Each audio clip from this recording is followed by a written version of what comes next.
The first project that we do is a project I call The Story of Your Life. And the idea is that you come into the theater with who you are and with your story. And that's the first story that we look at. You need to bring your full self as authentically as you can into the conversation. And there's no right or wrong way. There only is your truth and your vulnerability and your fearlessness to express that.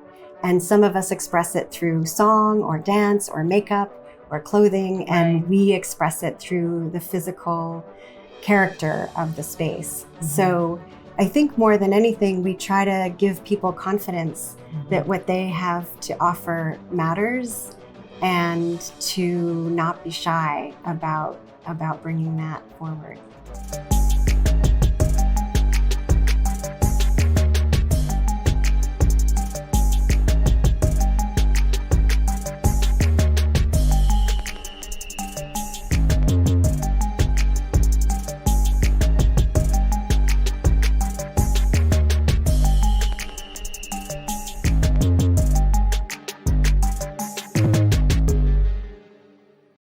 My name is Lisa Dawn Cave, and I'm a founder of Black Theater United.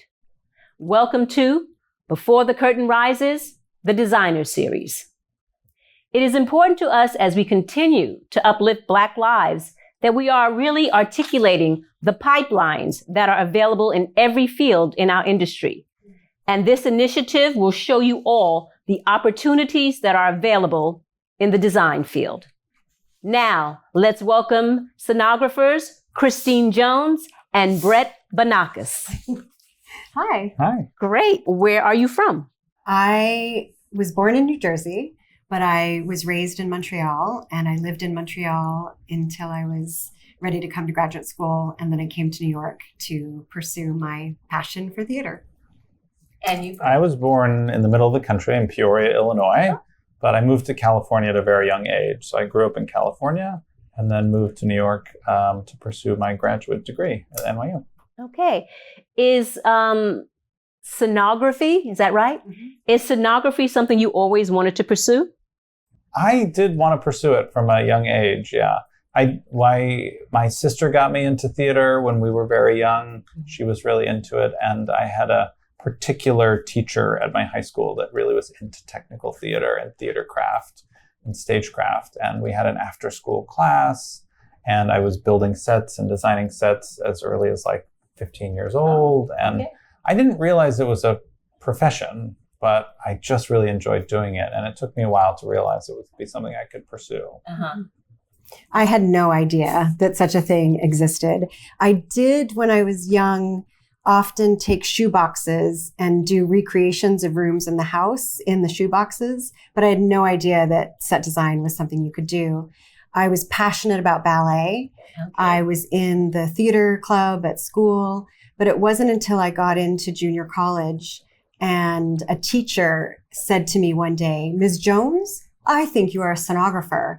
And I said, "What? A stenographer?" And he said, "No, a scenographer." And I said, "What is that?"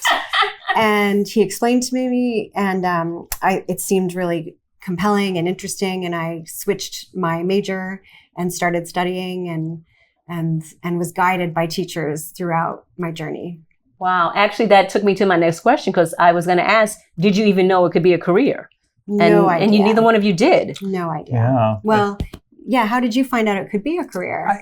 It was funny. My high school guidance counselor tried to tell me not to study theater, and it was that high school teacher that really helped me realize that it could be a career. I just always assumed I would do something else, like math or science or something. And it really took me a while to just be like, oh, I could actually do this. I could go study it. And then choosing it as a major, I think, really helped, because then I was on a path to really start to learn about it. But it was that moment of like choosing it at college that I think really turned on a light. Right, yeah. Right. And did you have any special mentors along the way, or was it your teachers, basically, or any other folks? Well, I'd be remiss to point out that Christine was my mentor. Oh, fantastic. She was my teacher at graduate school at NYU, and now we work together. That's amazing. But yeah, lots of mentors along the way. Yeah, I mean, my teacher, Victor Garraway, who was the first person who told me what a scenographer was. And then I studied at Concordia University in Montreal, which has a phenomenal undergraduate design department. Mm-hmm. And a teacher there said, I think you should go to graduate school. And I went to graduate school. And then when I graduated, Tony Walton was the first person who hired me. And John Conklin, who was also one of my professors, gave me some of my first opportunities. So definitely it was teachers and then people in the field who welcomed me and helped give me my first jobs. But I think even then, I was doing the next best thing. And as Joseph Campbell says, following my bliss. I still didn't quite understand that someday I might end up working on a Broadway show. I grew up in Canada. We didn't have musicals. We didn't have a tradition of doing musicals in high school. So I feel like every step of the way I was making new discoveries. Right. Yeah. Right. Do you want to give us a little insight on your journey to how you actually, I mean, you said that she was your mentor, but how did it get there? Yeah. Yeah, I mean, I studied in Los Angeles. I went to UCLA for undergrad, and that school has a sort of sister relationship with the Geffen Playhouse in Los Angeles. And I did a lot of work at the Geffen as an assistant designer, and I think I assisted on 9 shows while I was out there in Los Angeles, many with Dan Iannazzi, who was the production manager out there. And John Iacovelli was a designer that recently passed away, who worked out there and I worked with, and he was the one that convinced me that I should go back to graduate school. And he said, you should go to NYU, you'll graduate at the top of your class and you'll be poised to be a great designer. Or if you stay in LA, you're just going to become the art director on Wheel of Fortune or something. Oh, okay. You know? Okay. And he was an NYU grad, and he said, don't you want to live in New York in your 20s? Go there, see art, see shows. Like learn, and he really sold me on it. If we didn't have that conversation, I would have never made it here and met Christine and now design Broadway shows. Right. Wow. Name some of the shows you've designed.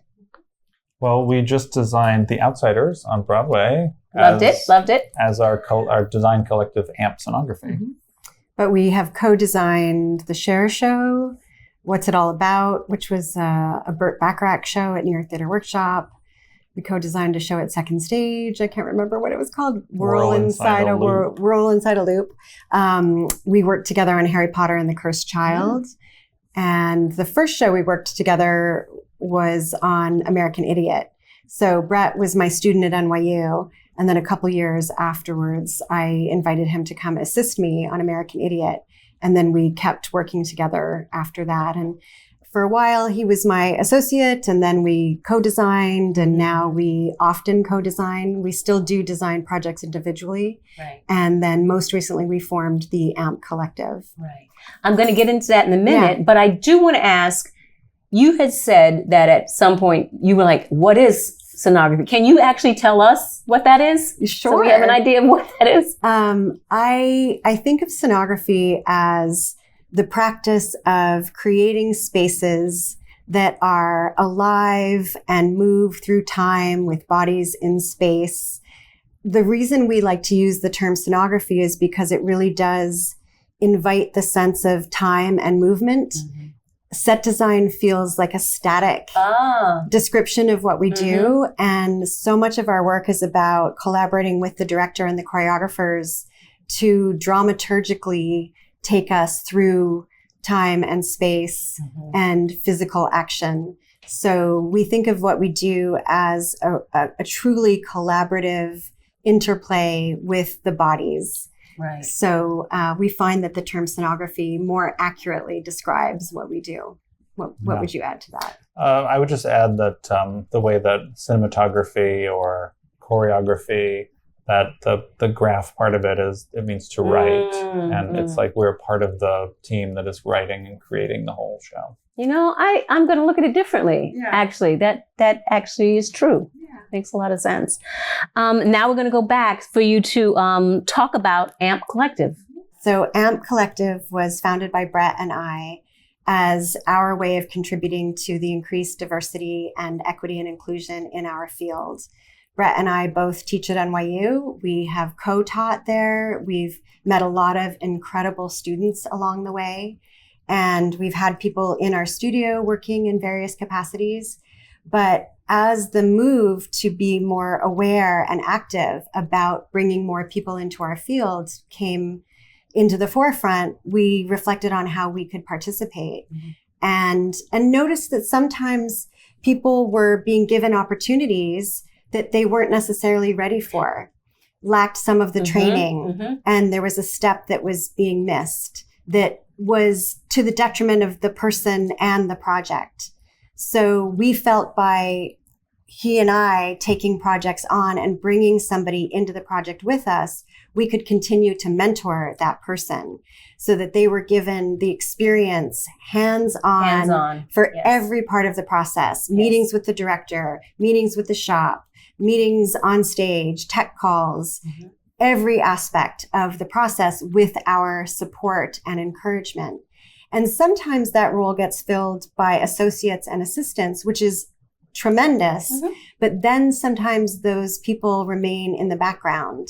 Okay. And by bringing them into the collective, when we design a show, the credit reads AMP Collective featuring that person, then their name is in the spotlight, is in the conversation. Whereas when people are brought on as assistants and associates, they get the experience, but they maybe don't get the same visibility. Right. So we wanted to give the support, the education. We think of it as a postgraduate opportunity, but then also to make sure that they're getting the visibility and sharing in the royalties and the commercial perks of doing a show. Something important that you said was you have created something that sets someone up for success. Exactly. And not failure. Yeah. Yeah. And that is what we're looking for. Yeah. Right? Because people are stepping up to, like you said, be diverse. But when you have someone that comes in that's not ready, then sometimes they're set up to fail. Yeah. And that is detriment to that person now. Yes. Because now if someone to look at that and they see that they weren't able to, then that's all that the next person remembers. Yeah. Exactly. So, thank you for doing that. This is amazing. It's been our great joy, and our hope is that after they've had an experience like that with us, and then they really are ready to go and take on a project of a larger scale, right? And just feel confident in their skills, right? So, and to this day, when did you start the AMP Collective? The Outsiders was the first project with Tatiana Kavajian. Yes, I know that name. Yeah. Now, we know that name. Exactly. And but now we've got 3 new projects that we are embarking on with fellows. Right. Yeah. Well, welcome. That's all I have to say. That's you. Amazing. That's amazing. And you've actually went into one of my questions is like, why do you think diversity in the theater is necessary, important, should be there? Can you further on that with me? Yeah. I think it's always our goal for the audience to be, any person can be in the audience. Any soul sitting there in the seats should be able to experience a story and see themselves in that story. And that universal quality of being able to tell a story that reaches everyone. The stage should be a mirror back to people. Right. And it hasn't been that way in our field for a long time. Right. And we want to do what we can to help make it feel like we are reflecting the world back to you. Right. Great. Why do you want to be a part of this design initiative that Black Theater United is creating? Well, as I said, we founded AMP Collective, so we've been contemplating and reflecting on how we can, as I said, educators who see amazing, talented people starting to come into the fold, then how can we help springboard and launch them into the field? Right. So it feels like a sisterhood or a cousinhood to the work, but we're also we're learning And so we also want to learn about how we can be a part of the community Right. in ways that are healing and helpful and inspiring. And like any theatrical endeavor, collaboration is the magic sauce. So, yeah. Okay. How do you tell the fellows, where to find their inspiration to create the designs and to be with you and the mentoring that you give them?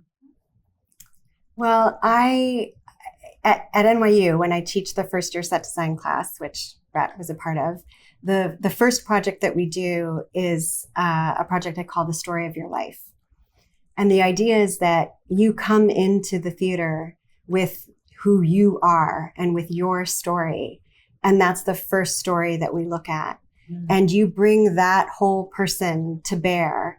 And it's the intersection of you and your story with the story that you are encountering that brings it to life. Mm-hmm. And the story of all the other people that are collaborating with you. And so one of the primary things I teach at NYU and then hope to convey to our fellows and mentees is that you need to bring your full self as authentically as you can into the conversation. And there's no right or wrong way. There only is your truth and your vulnerability and your fearlessness to express that. And some of us express it through song or dance or makeup or clothing, and we express it through the physical character of the space. Mm-hmm. So I think more than anything, we try to give people confidence that what they have to offer matters and to not be shy about bringing that forward. Right.